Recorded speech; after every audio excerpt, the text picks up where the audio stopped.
Trump-Biden, duel pour la Maison-Blanche.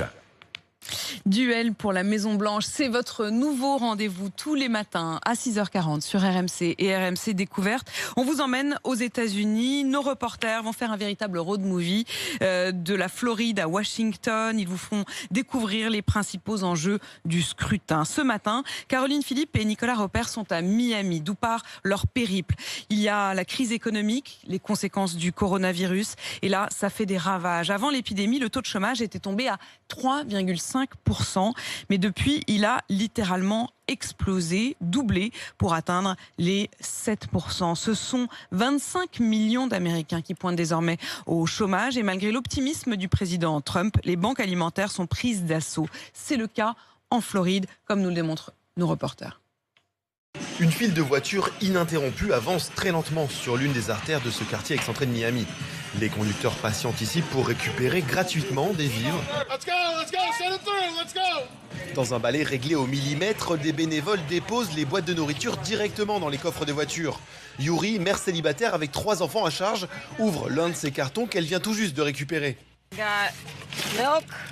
J'ai du lait, des saucisses, du fromage, des boulettes de viande. De quoi remplir le frigo pour au moins 10 jours, ce qui soulage cet employé d'une société de sécurité. C'est la première fois que je viens dans une banque alimentaire, parce que je traverse une période difficile. Avec la crise, beaucoup de gens ne font plus appel à moi et j'ai des factures en retard. La nourriture est donc une priorité pour nous.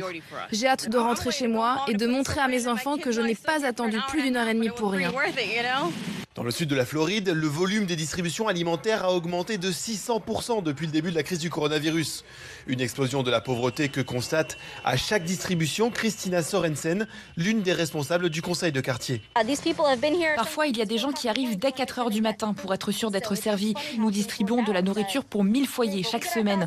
La demande n'a pas faibli, elle est même plus forte aujourd'hui qu'en avril. Assistante juridique au chômage, Margie vient chaque semaine bénéficier de cette aide alimentaire. Mais loin d'elle l'idée de remettre en cause la gestion de la crise par Donald Trump. Je ne peux pas en vouloir au président. C'est comme ça. Il gère du mieux qu'il peut. Nous, on doit juste faire avec. Le programme d'aide alimentaire est financé en partie par l'actuel gouvernement. Cette aide permet d'éviter que le pays ne sombre totalement, relève Paco Vélez, le président de l'organisation caritative chargée de rassembler les denrées alimentaires. Ma crainte, c'est que le désespoir de certaines familles que nous constatons maintenant, ce désespoir se transforme en quelque chose de plus dramatique. Nous serions alors dans une situation où certaines personnes seraient prêtes à tout pour être sûres de pouvoir nourrir leurs enfants.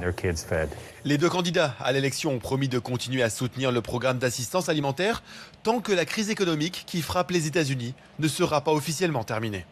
Reportage donc en Floride, signé Caroline Philippe et Nicolas Roper. Ce sera votre rendez-vous tous les matins sur les routes des États-Unis qui donc sont partis de Floride pour découvrir l'enjeu de ce scrutin présidentiel. Chaque matin, désormais, votre rendez-vous jusqu'au 3 novembre, bien sûr, pour tout comprendre de ce fameux scrutin.